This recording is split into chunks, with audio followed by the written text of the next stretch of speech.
guys and girls? Welcome to StakeCenter, sponsored by Stake Kings and PokerFlops. It's your host, PokerFlops Bob. With me, it's Dom and Rick. And want to make sure you guys hit that notification bell and comment, like, and subscribe on the video if you like the content that we're providing. And first, we're going to start with Dom and the news. What's going on, guys?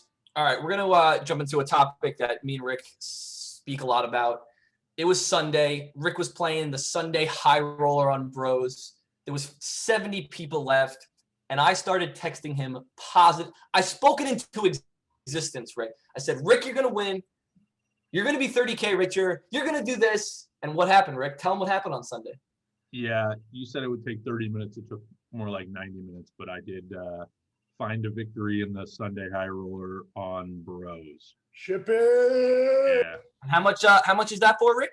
Little over 31,000. Little over a 31 ball for Ricky Pine. Now, I bring up the positive talk, the mental side of poker. It's a big talk, right? Poker is different than it was 10 years ago, where you just kind of showed up.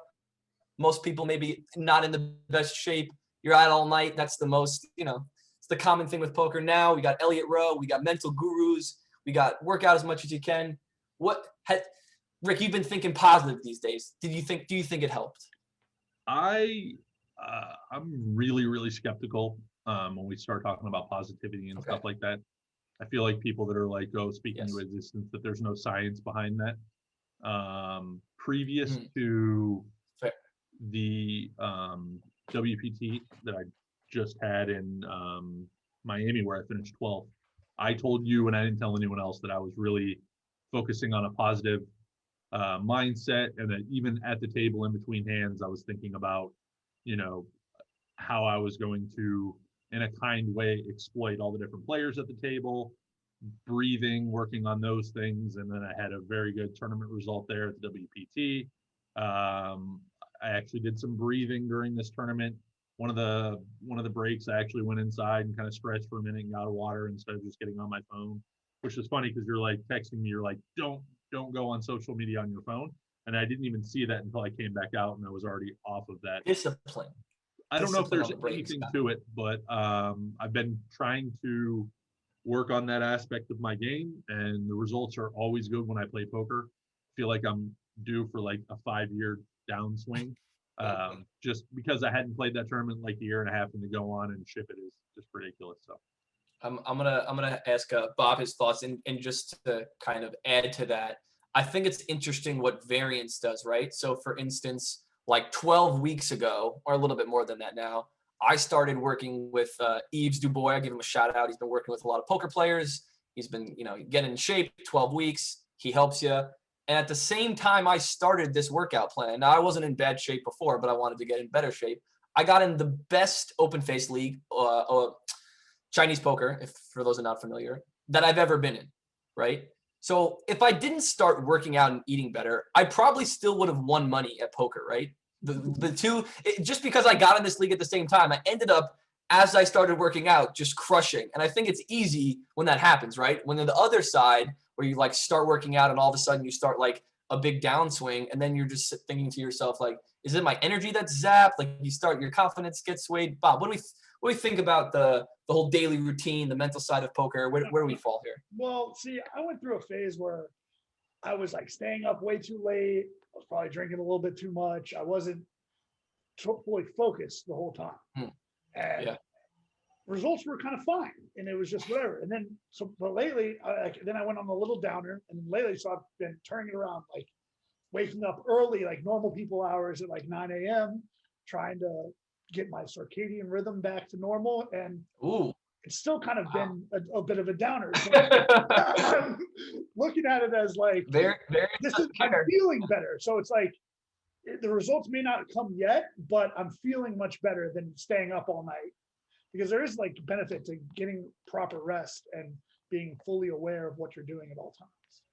I agree. If Elliott Rowe is watching and he wants to come on one of the shows, hit someone with the DMs. I don't know who you talk to, or any other mental guru. I think this is a pretty cool topic to kind of talk about. And hey, it's working for Rick. He seems to do 12 first. I don't know. Thinking positive, breathing. He's winning. I'd take a 31K score any day.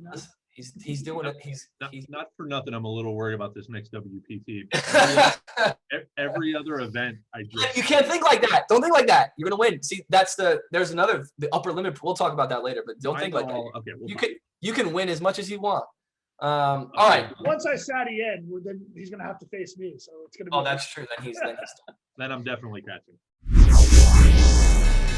All right, let's get into the staking part of the show. First, let's take a look at last week's stakes. I'm going with Ryan Schoenbart, and GG has their Omaholic series. I'm buying 75% of one of his tournaments and 62% of another one. Jonathan Cantu, $36 of a tournament of his, $97 of another tournament. I put $91 in on Magnus Martin and another apparently $25 in on him. So I've got 4 different pieces. I got my boy Ryan Dotson in the win, 1,600 at 1 million guarantee in Vegas. All right, Bob, who'd you have last week? How did they do?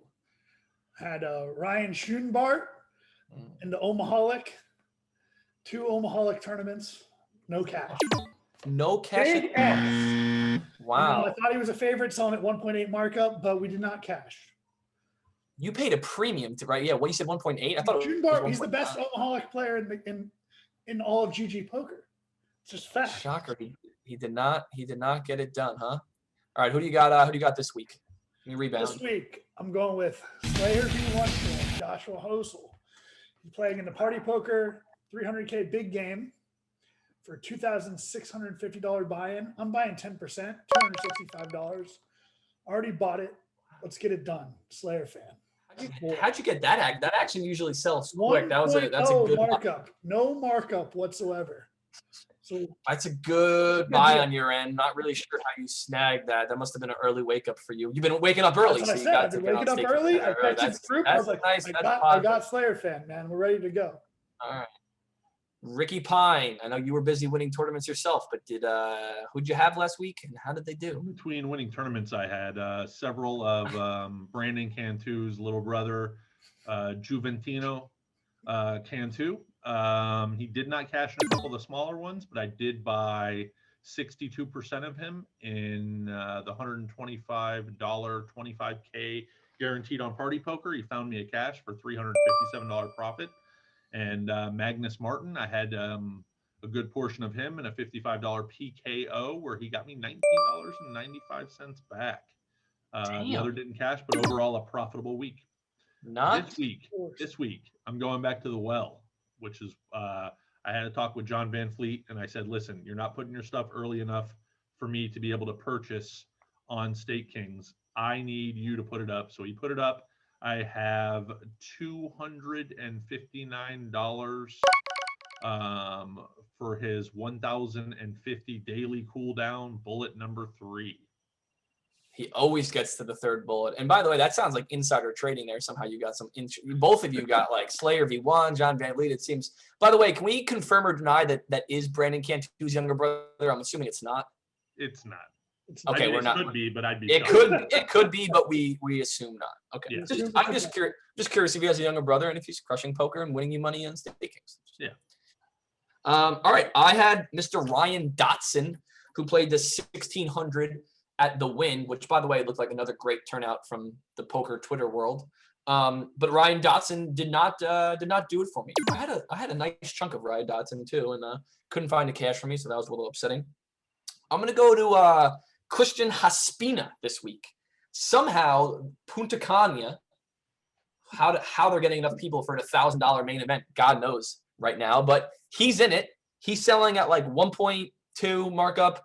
I'm buying a little bit of Christian. I think I'm buying around 20% of him for about $300. Going to use a little extra because I've been winning lately. My Ebony Kenny money. I'm gonna carry over into some Christian Haspina and see if he can get it done in Punta Cana. I'm a little nervous given that those type of tournaments sometimes vacation comes over poker, but hopefully he's locked in and he can get it done for us in the warm weather. Let's move on to sports picks. First, we're going to take a look at last week's picks. I'm locking in the Melbourne Storm over the Eels. 200 to win 220. I'm going to pick the Florida Gators to beat Virginia Tech. They said, you're crazy. It's going to be my pick, but I'm going with my brother on this one. The Houston Cougars, they're laying 20 against Cleveland State. Okay, well, I'm sorry to do this to you, Rick, but we're going to start with you because you're a loser. Okay, Ricky Pine, start with you. Who do you have and how did they do? It's hard for me to remember my losers, but I definitely did find an L last week. It was a rugby match. I got some bad intel. I have since cut that handicapper off. I bet 2 units, so I lost I think $220, or no, it was a full 200 for at plus 110. So okay, it was a loss. All right, so rugby didn't get it done for you. PokerFlops, Bob. Well, the Gators got it done for me. Barely. At the pick 'em. We got it done. We tried our best to lose the game. That's for damn Yeah. sure. That Mike White's coaching, we couldn't even pass the ball in bounds. It was kind of a shit show. Somehow we got it done. So took the L. Too bad it didn't continue to the next round versus Oral Roberts. Oral Roberts, but whatever. by the way. I'll take the first round win and the $100 that came with it. Oral Roberts just sends the Gators home. Hey, it was a good run. You got past the first round. Easy winner for me. All I do is win. It's pretty easy. Houston laying 20 in the first round. I think they won by like 34. I also gave Houston I think you could have got them at better odds. My book had them at 12.5 to 1. I heard that they were as high as like 20 or 21 to 1. So obviously I'm using a pretty bad book, given that's double the odds. At least I didn't get them at 10 to 2. But Houston seems like a pretty good bet at this point. They're in the Sweet 16. They've had one of the easiest roads. I believe that they play they play Loyola Chicago, who beat Illinois. So they're playing an 8 seed in the Sweet 16. It's a nice road for them. They're going to find the Final Four, probably ship the whole thing at 13 to 1, 10 to 2, or 21 to 1, whatever you can get them at. PokerFlops, Bob, let's start with you. Well, we're going to talk about Loyola Chicago, who's not playing Houston. Oh, my God. What are you doing here? We're playing Oregon State, the Ramblers, -6.5. Sister Jean, not my lover. They're coming off a big upset versus Illinois. Sister Jean sat there in the chapel, giving the prayers, and they're facing Oregon State, and they're going to get it done. -6.5. Lay the points. Are you saying that I'm incorrect about who Houston's playing? Yes. Huh. That seems fairly possible because Houston's playing Syracuse, the 11 seed, even better. I knew it was a bad seed. Oregon State's a 12, so fair enough. Process. So Loyola Chicago's an 8. I'm taking the 8 seed over the 12.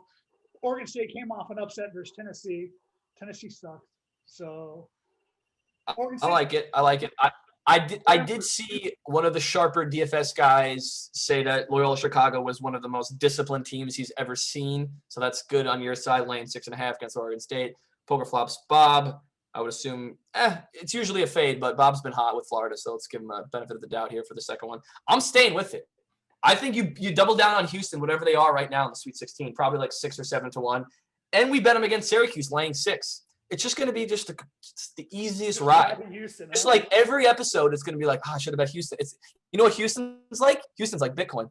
Houston is Bitcoin. That's what Houston is. You're going to buy it at 20,000. You're going to buy it at 30,000. It's 57,000. I'm going to buy. You got to buy it at some point because it's going to be $1 million a coin, I think, and we're all going to be broke and everyone's going to be laughing at us. Lambos on the moon, Bitcoin people. All right. I sent all my Bitcoin to Ricky Pine back in the You day. sent all your Bitcoin to Ricky Pine. He sent it into the cloud, and now he's got no Bitcoin either. None of us have Bitcoin. Ricky Pine, who do you have? Are they going to win? Can you make up for the rugby loss? I thought I was going last because I'm a loser. So I'd like to. I just gave my pick. Houston laying 6. You're ridiculous with this Houston nonsense. Listen, Houston Bitcoin, bro. Get with the program. Houston equals Bitcoin. Houston equals Bitcoin. Only Okay, up. I am going with Australian rules football. I have Geelong over Brisbane.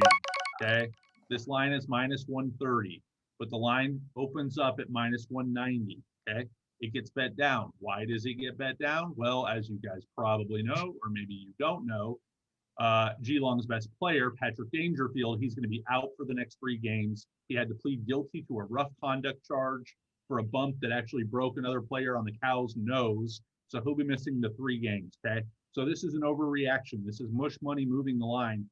all the way down to -130, but they don't know about Rice Stanley, the backup to superstar here who's going to be coming in. He's a little known fact. He's going to come in. He's going to dominate. You're getting a ton of value with Geelong at -130 against the rival of Brisbane.